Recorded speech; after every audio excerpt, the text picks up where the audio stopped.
एक गरीब ब्राह्मण का जवान लड़का था, बात की तो उसने कहा हमारा भी सौभाग्य होगा कि तीर्थ यात्रा होगी, आप हमारे पिता तुल्य, आपकी सेवा होगी। समस्त तीर्थों में भ्रमण कराया।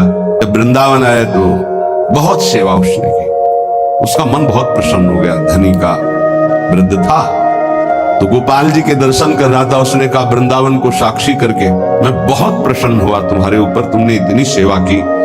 एक बेटी ब्याह योग्य है, मैं तुम्हें ब्याह करवा दूंगा अपनी बेटी से। बोला देखो हमने तो नहीं कहा, तुमने कहा है ना, इस बात को ध्यान रखना, वहां जाके भूल मत जाना। वो जब गांव पहुंचा तो वृद्ध की हिम्मत नहीं हुई अपने धनी बेटों से कह दे कि बहन का ब्याह उस गरीब के साथ कर दो। गरीब ब्राह्मण ने जाके कहा बूढ़े ब्राह्मण से कि आपने कहा था भगवान के सामने कि अपनी बेटी का ब्याह तुम्हारे साथ कर देंगे। तो जवान बेटों के भय से उसने कहा मुझे याद नहीं ऐसा कुछ। भाई याद नहीं, तुमने भगवान के सामने कहा था, वो भी कह रहे हो याद नहीं। बेटों ने कहा कि चलो भागो यहां से, भगवान के सामने का बुलाओ, भगवान को अगर साक्षी दे देंगे तो हम बहन का ब्याह कर देंगे। बोले पक्का? तो उनको पता था कि मूर्ति कोई बोलती थोड़ी, चलती थोड़ी। उनका हाँ पक्का। बोले पंचों के बीच में बोल दो, पहले गांव में पंचायत होती है, यदि ठाकुर जी आके गवाही दे दे तो ब्याह करवा देंगे। वो गरीब आदमी जो कुछ था बेचा, फिर वृंदावन आया।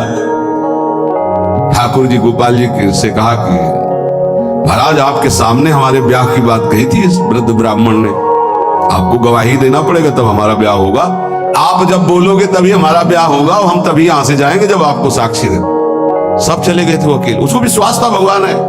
अंदर से आवाज आई मूर्ति कहीं चलती है क्या कि चलकर साक्षी दे? बोले महाराज मूर्ति बोलती थोड़ी है, आपने बोला ना तो आओ निकल के बाहर। अब उनके लिए कोई पर्दा है क्या? ललित त्रिभंगेश। बोले देखो यार, बोले महाराज हम जानेंगे कैसे कि आप आ रहे हो? बोले मेरे नूपुरों की ध्वनि सुनाई देगी, और देखो लौट कर जहां देख लोगे उससे आगे फिर हम नहीं जाएंगे। ठीक है महाराज। गांव जब नजदीक रह गया तो सोचा मुड़ के तो देखे, केवल पायले धुनी है, ठाकुर जी भी है। मुड़ के देखा तो श्याम धन साक्षात। प्रभु ने कहा देखो तुमने वादा तोड़ दिया, अब हम यहां से नहीं जाएंगे। बोले महाराज अब तो कोई बात नहीं।